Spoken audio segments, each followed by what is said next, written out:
Good evening, everyone.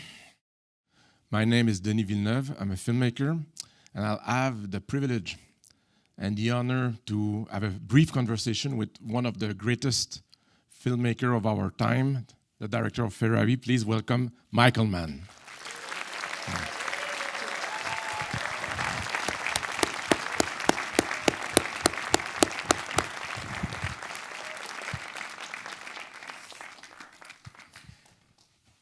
Well, Michael, I must say I've seen the movie twice now, and it is such masterwork. I want to congratulate. Oh, thank you so much. Yes, I just briefly, I know your love for the car. Obviously, you admire the man. Which Ferrari came first in your life, the man or the car? The two were actually quite separate. If you if you appreciate these cars, you can buy one or drive one. You don't have to make a movie about them. But what was the most compelling thing about this about Ferrari for me is the story. Troy Kennedy Martin. The project began with myself, Sidney Pollack, the late Sidney Pollack was a close friend, and Troy Kennedy Martin. And absolutely.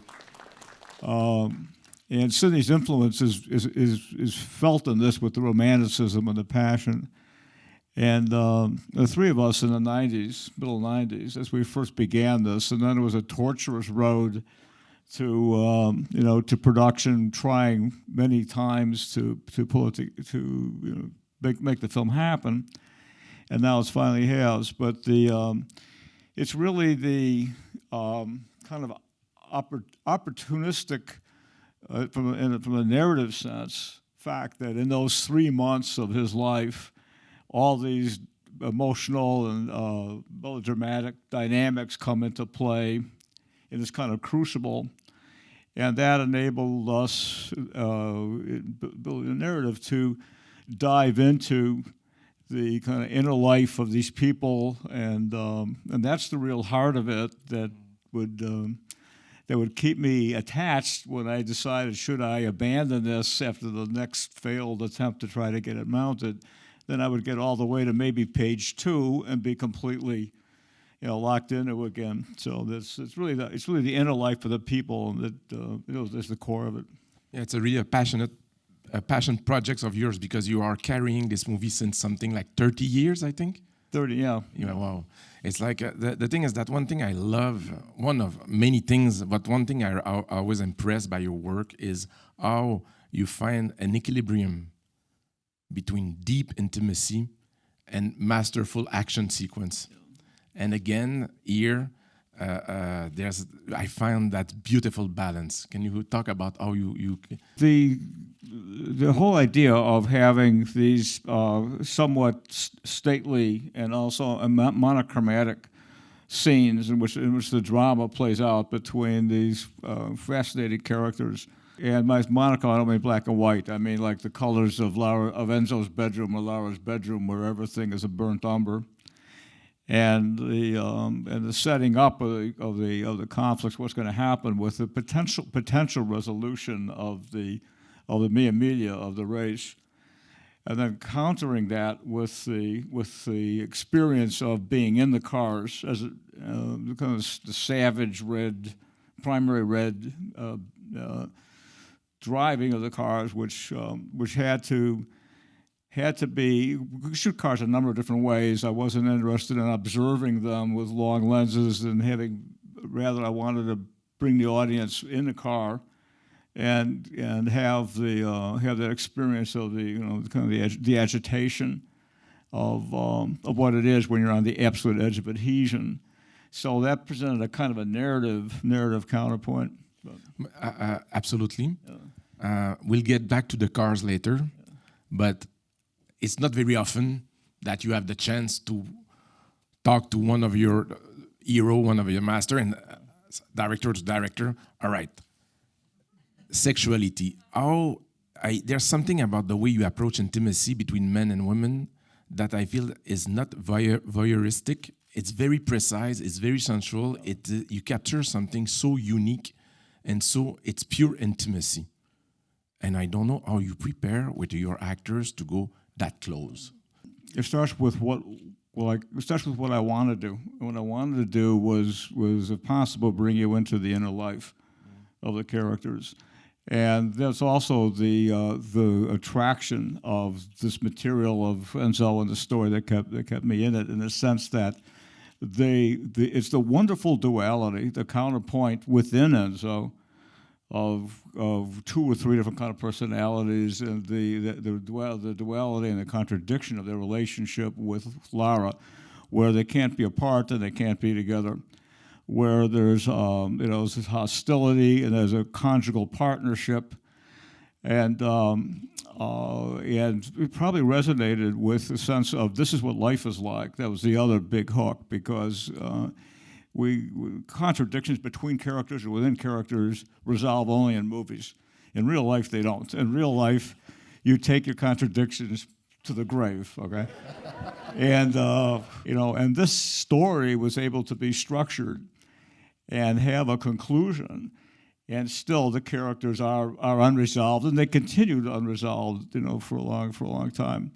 So it's like the dining room scene when, during the debate, or her condemnation of Enzo, of being this kind of primitive belief system that she has, the certainty that she perceives things a certain way and it's true and there's no negotiation. He's responsible for the death of Dino because he was distracted, because he had another wife, he had a co-pilot, he had a co-driver. That drive of Enzo, who is one way as an instigator of men, as a precise engineer, as somebody who's a race car driver with that addiction, with perfect penmanship in his ledgers. We saw all his ledgers and all his diaries. And everything is totally rational and to a purpose when it has to do with racing. In the rest of his life, he's libidinous, he's chaotic, there's no rudder. It's where we may ask ourselves, should I do this or should I do that? With Enzo, it was always, why wouldn't I? And with a really dark, wonderfully dark sense of humor. You're always. I will ask my question differently. Do you rehearse a lot? Do you prep a lot with your actors before, or when you start camera, that's the first rehearsal? I prep a lot, and a lot of it is acquisition of character.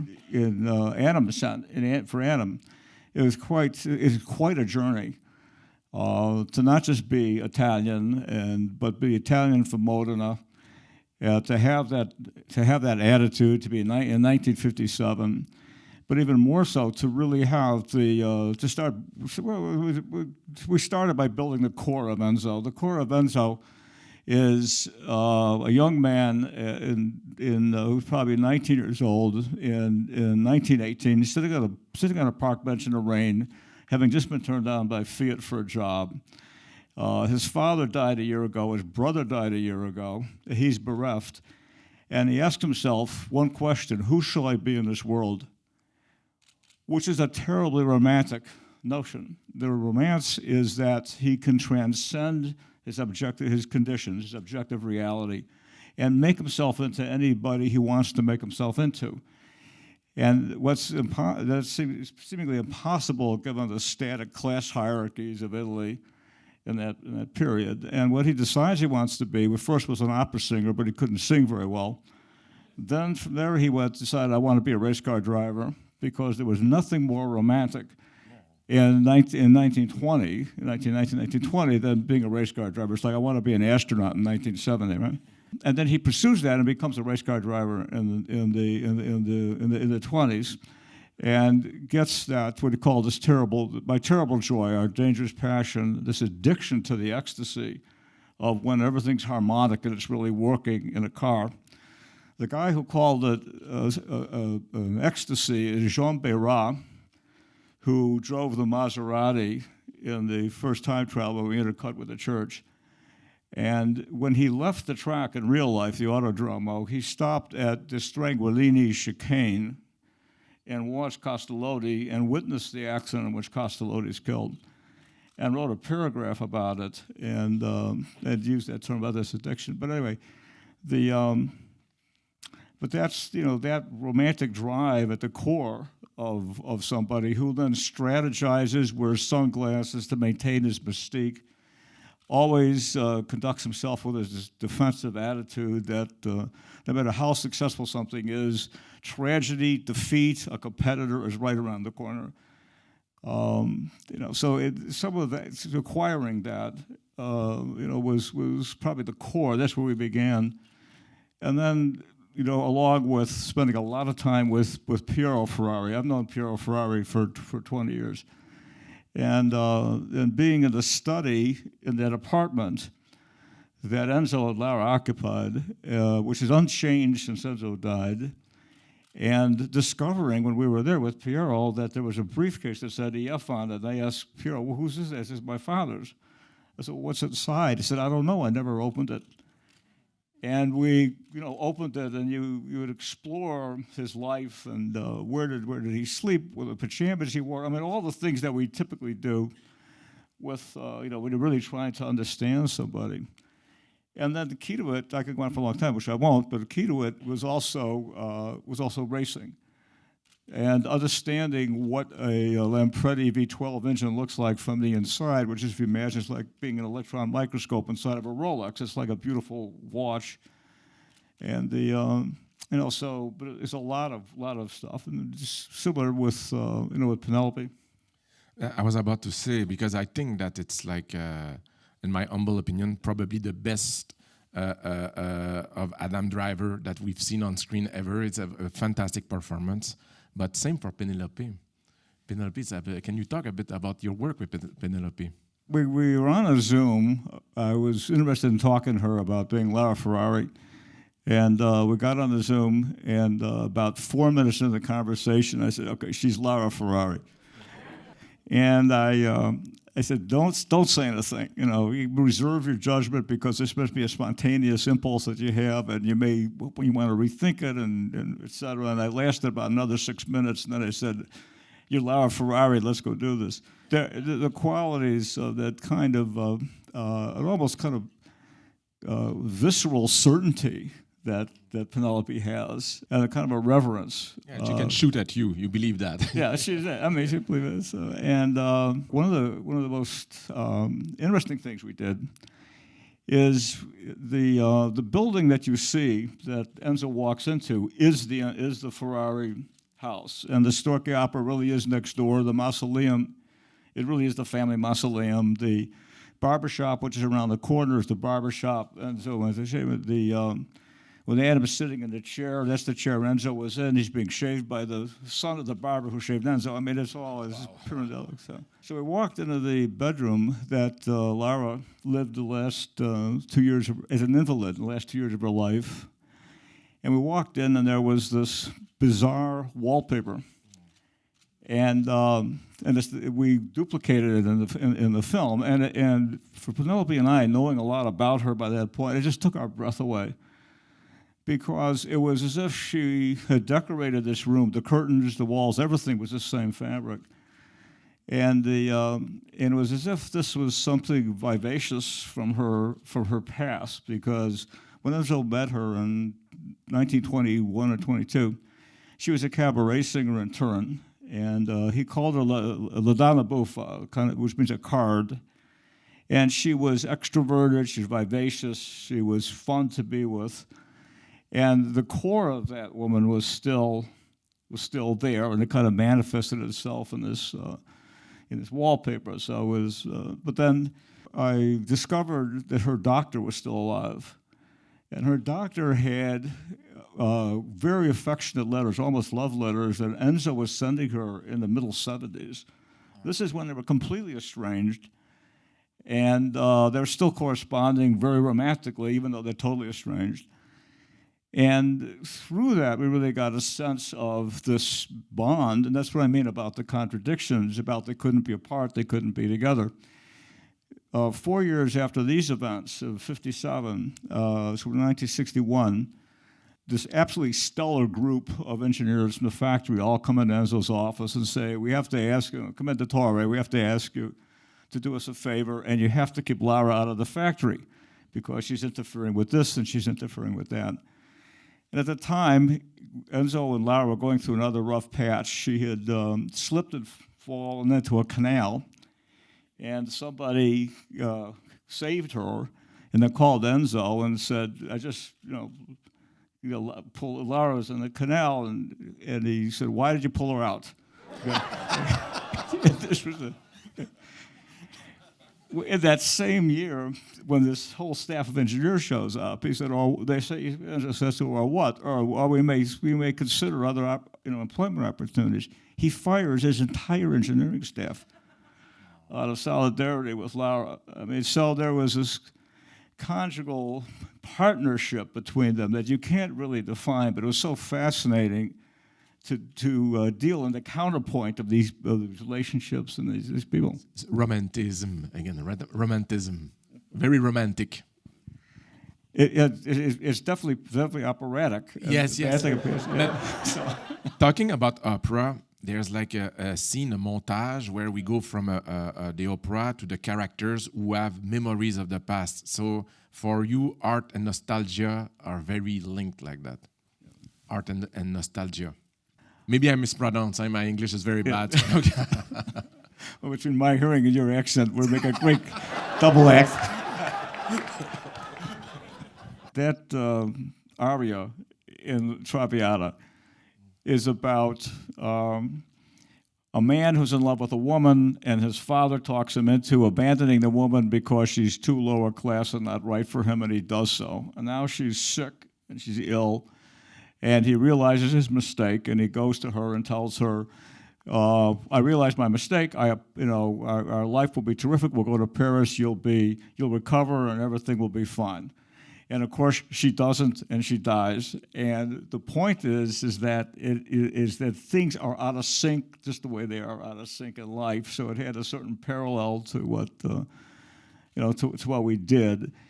And what was interesting for me about the scene is I never really had an appreciation of opera before, particularly how opera works on you. And you sit there passively, and there's I think very realistic emotional situations, but they're expressed in such in such an overwrought way that they descend on us and they make us think. So I wanted to shoot the opera singers as if they were the principals and be static with our characters, and then move into their lives, particularly Adalgisa's life, seeing her son off to war, and being able to visually, make a kind of a footnote to Lina Lardi that the romance began in the bombed-out factory and all that. So that was the reason for it. The nostalgia, the cars. Yeah. I read that we can see that there's almost no CGI in the movie. It's mostly it's all real cars. How did you manage to find cars, Ferraris, and to race with them, like period cars like that? What happened? We built the cars. Everything that a car does is practical. Obviously, the people are started as dummies, and they became CGI in the horrendous crash at Widozola. But all the cars, we built them. We did 3D LiDAR scans of real cars. They're insanely valuable. And then we put them into a CAD computer program, and then so if you put the skin in, and then we designed the tubular chassis to receive the body of the car, and they had contemporary drivetrains, and they could do 140, 150, and were reliable and safe. And so they're all real, except for the Maserati doing the church scene. That's that's Nick Mason's car. That one's actual. The Pink Floyd drummer. It is. Name dropping.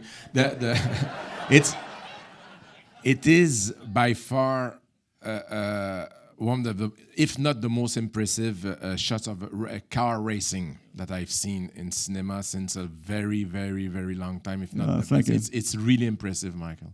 It's really. Thank you. Thank you. And again, it's always the same. And when you do it for real, it shows. And to convey that speed, it means that the car had to go that fast. They had to go that fast, and I raced as an amateur racer in the Ferrari Challenge for about 6 years, and one Saturday I did 75 laps at Road Atlanta, and I put together 3 turns correctly once.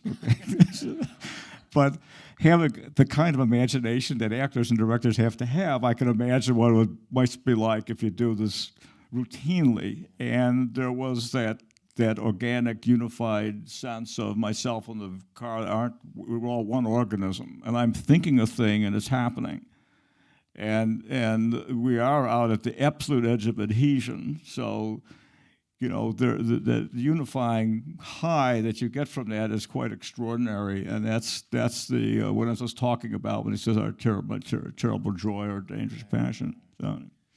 I read that one of the actor, I think, is actually a driver, but the others had to be taught. Yeah, well, Patrick Dempsey he races for Porsche, and he's had a couple of podium finishes at Le Mans. He's serious. Yeah. But the others, you had they were stunt guys, or did you had?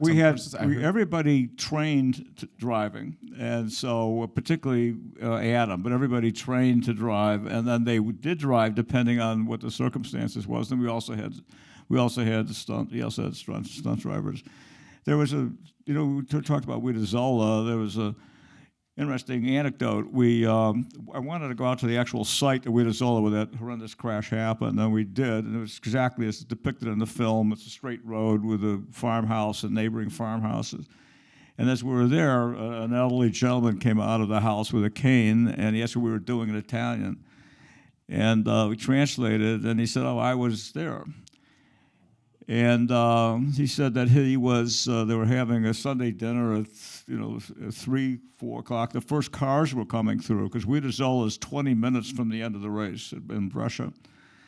And he said, I was there, and we heard the cars approaching, and my older brother, who was 9, ran out, and I was 3, and I ran out after him. And because we ran faster, he got to the edge of the road, and he got killed.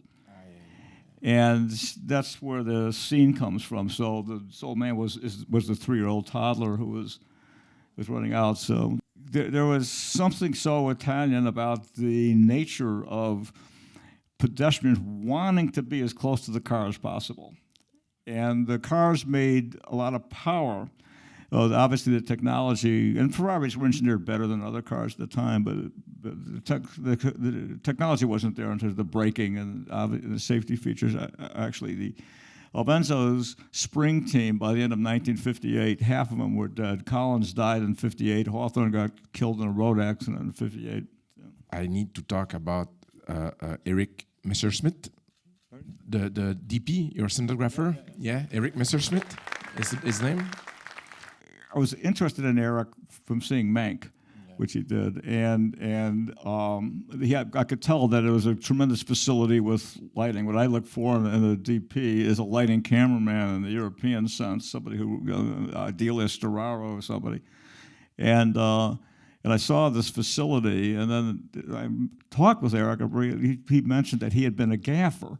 So he came up being a gaffer, so his ability to move lights around and be very, very fluid and flexible and plastic with where lights are showing up was absolutely marvelous. And the influence for what I was looking for is Caravaggio, particularly the way lights handled, and it's not theatrical in the sense that it's lighting the principle. It's lighting a knee. It's lighting a hand.